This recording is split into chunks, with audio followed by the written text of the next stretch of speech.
love, fear, failure, success, and finally, survival. I've been through them all and came out stronger and healthier. Yeah, I went to a dark place, but talking about it pulled me out. My name is Sandy Crosse, and this is Crosse Conversations. This is Sandra Natalie Crosse. This is a labor of love and born out of fear.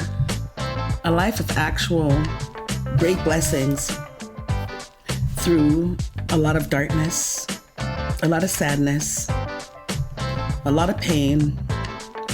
Yet here I am today, having these conversations that will hopefully not only help to heal me, but help others who need some healing. Because we all think that we're the only ones who have these things that we go through. And in reality, it's more frequent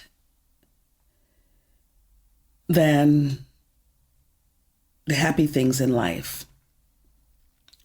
But no matter what happens to us, no matter what we've been through, if we have faith in ourselves, faith in whatever God or idol you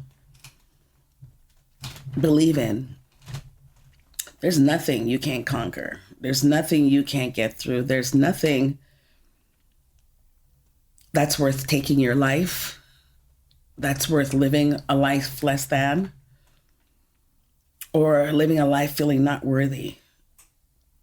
And the series of conversations that we're going to be having will highlight some of those happy times, some of those really bad times. Some of it's going to be pretty graphic and kind of sexy. Okay. But the root cause of why I'm doing this is because I want to clean my gut. I want to honestly be happy because I am on my road to happiness. And to be fully happy, I have to deal with everything that encompasses. And although I am at a point in my life where I am happy, essentially, it's still some underlining sadness, fear, and growth that I must overcome in order to truly maintain my happy self. I'm starting to cry, so I need to take a break. And that's perfectly okay, which, I mean, that was a very powerful introduction. I don't even know how to follow that, but I guess I want to introduce myself to those that are listening. I am Shaunte Says, voice actor and other things too, life coach as well. And I just want to say, I'm sitting here across from Sandra Crosse, as you know her. And you can call me Sandy. We'll call you Sandy. Thank you. So, because we're friends and that's what we do. But I just want to tell her as I'm looking at her, and you can listen. Yes, she is shedding some tears. And, we've had conversations prior to this recording and thought that it was a good idea for her to do this project and share what's going on and make people realize that they're not alone with the deep things that are going on. I first want to just commend you. I think what you're doing is bold. It's courageous. It's selfless. Because one of the things we've shared in our conversations is everything that we go through in life is not just for us. So I thank you for every little girl that's growing up, every child that may have endured something that they felt that no one else would understand, the things that you have shared with me even before now that we will continue to share. I thank you for that on behalf of them, being one of those little girls too that probably wished that she heard this as growing up. So I just want to commend you, and I feel honored.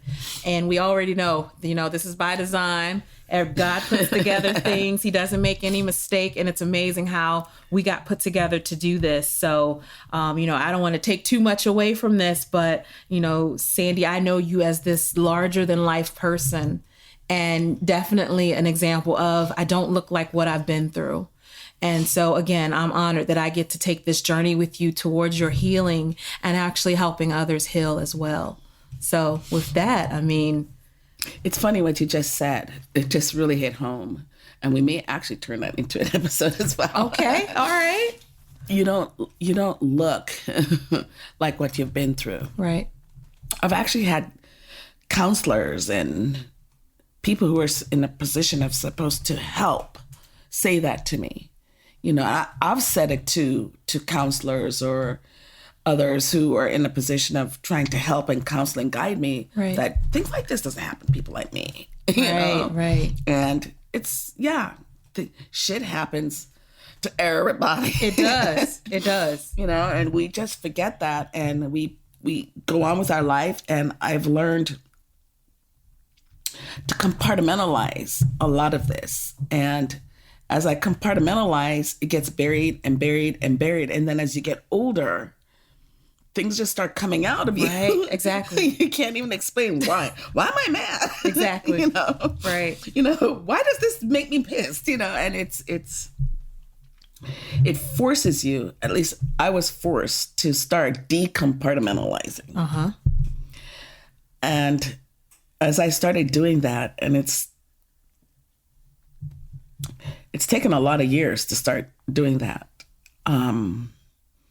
It's been brutal. It's almost just as bad or even worse having to go through the pain of everything that's been through in your life, that you've been through, and then try to, okay, let's take this A, B, C down the road of these things happening. And as we go into the different episodes and we talk about the different occurrences and the different things, good or bad, it's been so therapeutic in just decompartmentalizing and getting back into my subconsciousness of, wow, you are a strong bitch. Yes. And that's a good point. I was mentioning how, when I met you, you're this happy person. You're making everybody happy.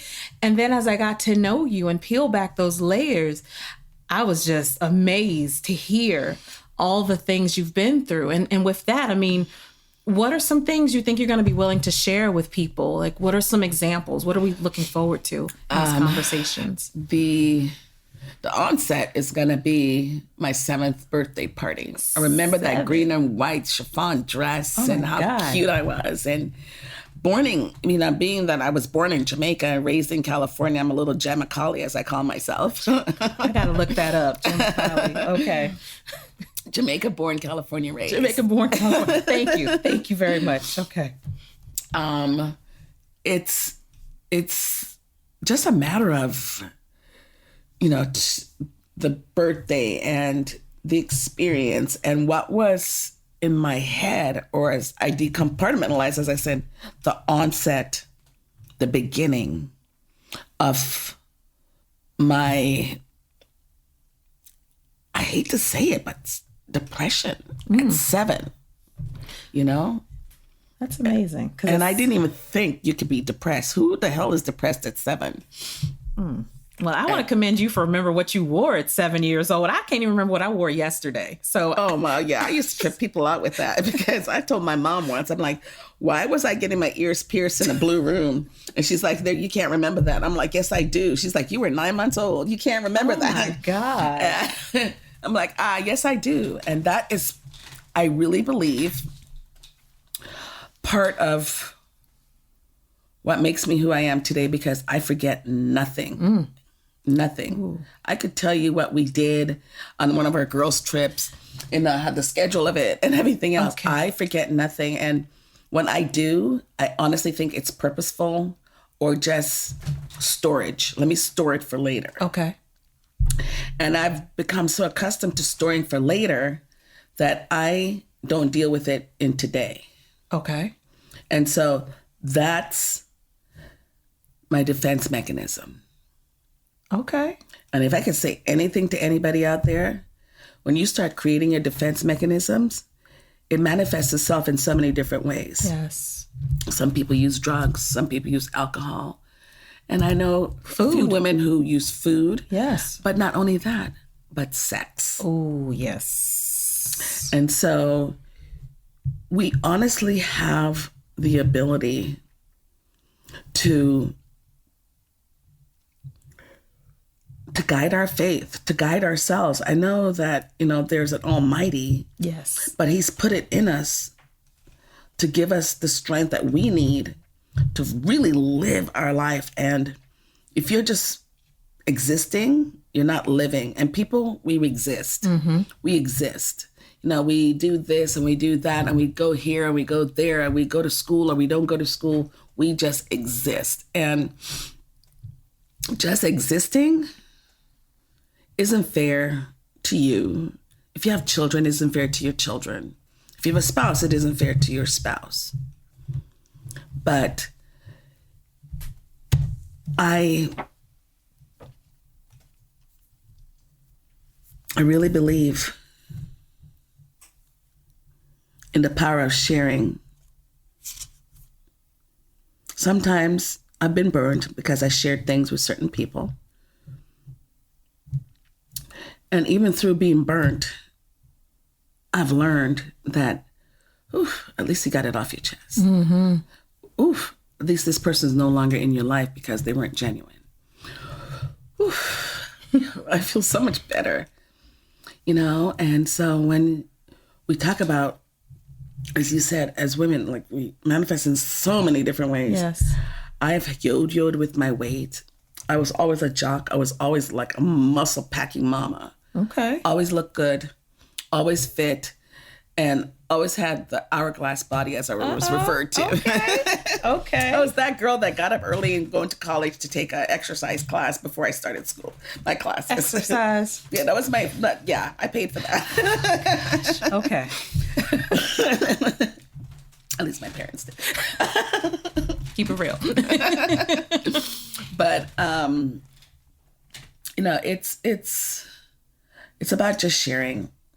Yes, it's the selfish part of me, and I call myself selfish all the time, which I'm forcing myself not to, because whenever I think of myself, whenever I do for myself, it's selfish. But when I do for others, it's like, what do you need? Mm-hmm. You're right. I mean, I just try to help everybody. And I have a list of 10 things I have to do, and 6 of them is for me, and the 4 that's for others, they get done first. Mm-hmm. So this is my journey into making me first without feeling guilty, without feeling selfish. And most people out there, I don't refer to myself as a victim in any way, shape, or form. Survivor? Mm-hmm. Yeah, in many ways, I am a survivor. I survived, attempted murder. Oh. I've survived,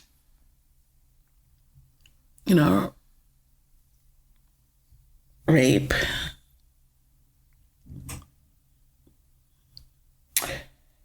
I've survived people cheating on business deals. I've survived. And I keep surviving, I keep surviving, and I keep every day surviving because it's a daily battle to survive. And although you may have a million counselors, you may have a psychiatrist, mm-hmm. you may have a life coach, you may have a friend, just talk. Talk to them. Yes. Don't be embarrassed. Mm-hmm. It is embarrassing. A lot of stuff that you're going to hear are going to be really, really embarrassing for me, and maybe for some of the people. I won't name names because I don't want to be sued. But I don't either. So, but this is my truth, and nobody can take your truth away from you, no matter how hard they try, and no matter how much you bury and compartmentalize. Once you start peeling away the layers, you're going to see how much weight you lose. Mm. Ooh. I think losing weight mentally, mm-hmm. releasing the stress, just allowing yourself to be real with yourself. What that produces is somebody that's just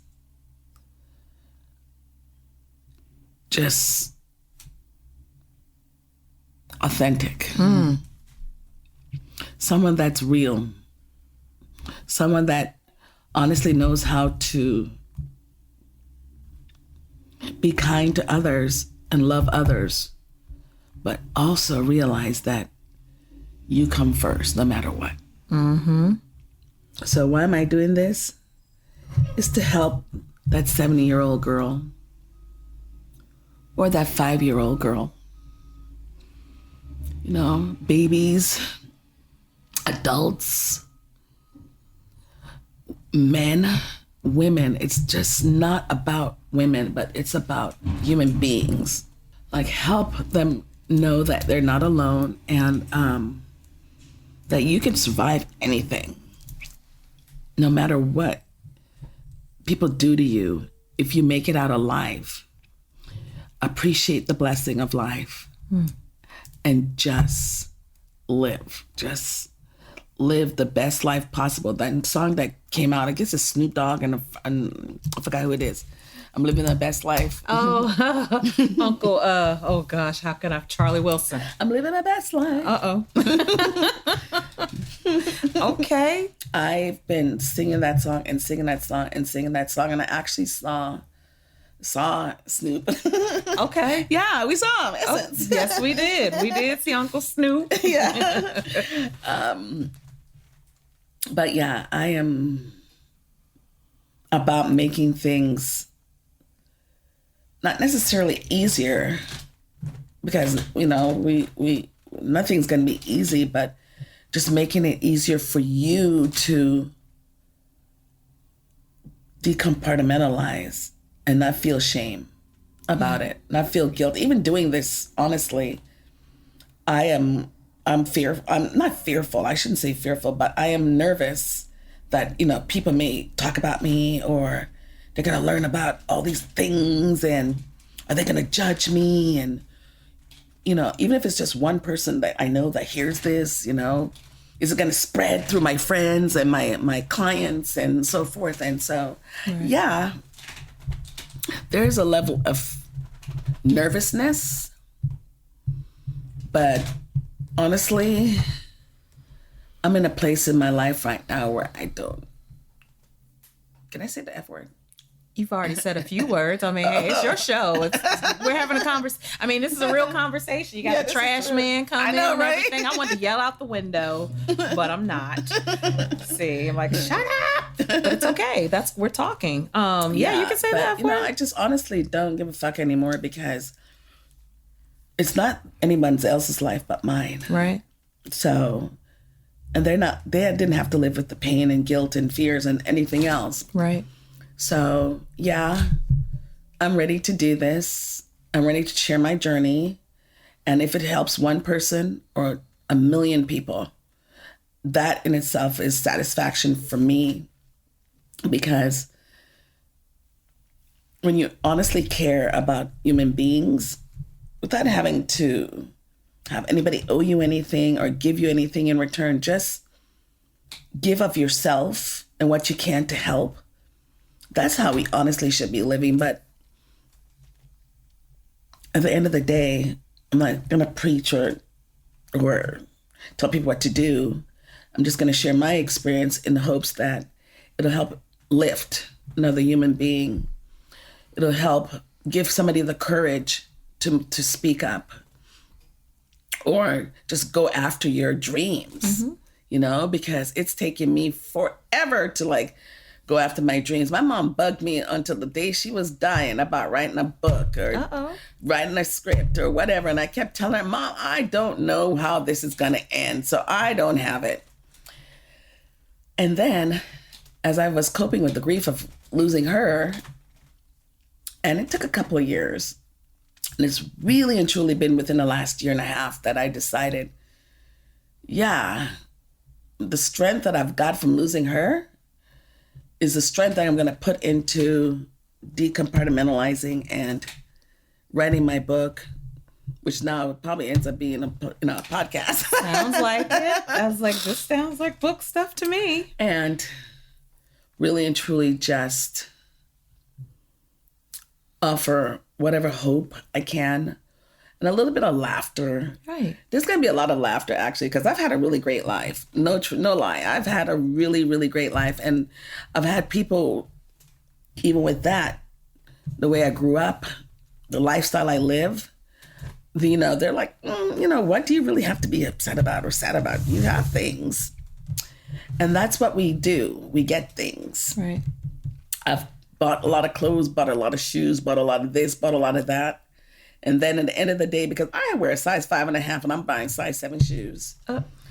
And knowing that I'm not going to wear it or I'm going to end up giving it away anyway, because people used to come shopping in my closet. Because they're like, could you add like a size 10 to that so I could join in on the fun? All my friends. I told you guys I can live in their shoes. But that's really why I'm doing this. That's actually a good point. I know in some of our preparation conversations, this is also helpful to people on the other side of it, right? So it may help a person who's gone through it, but it could also help a person who's with someone who's been through something, right? Because we call it like landmines. I think we were talking about that, where you're dealing with someone in a relationship and they have these walls up.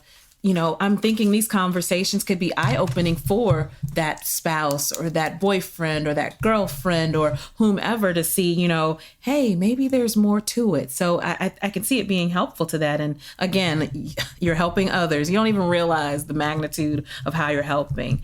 Another thing I think about too, you just said about, with the things that you have going on, you're living a good life. You haven't lived a good life because there's a D on the end of that word. I don't know if you heard it, but you're living a good life. I mean, I follow you on Facebook. I mean, every time it's almost like where on earth is not Carmen Sandiego, but where on earth is Sandy? I see these pictures and your arms are up and you're having a good time. And it's really good to see you happy and things that are going on with you. People don't know. That's all they see. They see the outside and what you choose to let them see. And again, I applaud you for letting them see some things that they might not be ready for, right? Because they can't believe that a person who has been through even the little bit that I know about you, it's surprising to hear this Sandy that's larger than life had the things that happened to her even as early on as 7 years old. So again, I think it's just huge in what you're doing. And, these conversations, hopefully we don't make everybody cry too much. It's okay, if they want to and laugh. And again, you hear Sandy laughing, the fact that she can laugh about it too, so. It will definitely have some laughs. We will. I've done some crazy things too. I've witnessed some of those crazy things. So I get to corroborate the story. So with that, I mean, I'm looking forward to these conversations. I'm going to try not to yell out the window if somebody gets a little too loud next time. But, anything final words? I am just grateful. And you said it earlier, and I didn't acknowledge it, but because I wanted to wait till the end to acknowledge. I honestly, you and I have been friends for a very, very long time. And I just really and truly, with you changing careers, like happens by design. Total 360, not even 180, 360. And just us talking and just always talking about like do business, and to end up coming together this way, I honestly can just say it's just divine order. Yes. And it was just meant to be. And I am so happy that you're doing this journey with me. And that's how I consider this. It's a journey. It is. And these conversations, they are going to be funny. They're going to be painful. They're going to hurt. But at the same time, you guys, or even the one person out there listening, you're going to be able to share and understand and get it. And so that's all I want is for you guys to just get it. And with that, we'll talk next time. I have to ask. So we kind of threw down a laundry list of titles can we share just at least a couple of these? Because even though I don't know the story, like when we started talking about these titles, I'm like, ooh, I can't wait to talk about that. I mean, there's some that, I mean, of course, you know, we talked about the 7th birthday, right? Mm-hmm. And there's ones, I mean, and again, we may change the title, but just the little memory jolts that we're getting. We already said the F-bomb, so we could say other stuff, right? Mm-hmm. So there's, of course, where do you fit in? Okay, we get that. And then there's one called Bad Bitch. I kind of got an idea where their conversation is going to go, but I'm looking forward to that. Then you mentioned your youngins. Uh-oh. What are we? Yeah, that one. Okay. And just for the record, we are both dark-skinned, beautiful women, and we're both in here blushing. When she said youngins, I was like, ooh, I can't wait to hear about that. And of course, there's going to be something about forgiveness. And then this other one, I'm going to feel bad if my mom listens to this. But the title is called Pussy Will Travel. Okay? I don't even know if that'll make the cut, but hey, you guys, that's the kind of things that are on the list. So and they know what that means. They know what that means. I don't know, but some of those people know what that means. I know what it means, but I'm going to have to tell my mom not to listen to that one. I think that's what I might have to do. So yeah, we may have to give some caveats for that. Yeah, let's say you can listen to this one, but not that one. So, all right, Sandy. Well, I appreciate this. I'm looking forward to doing this over and over again. And again, this is the first episode of what are we calling it? Crosse Conversations. Crosse Conversations. All right. And that's with an E. CROSSE. All right. Thanks. Stay tuned. Bye.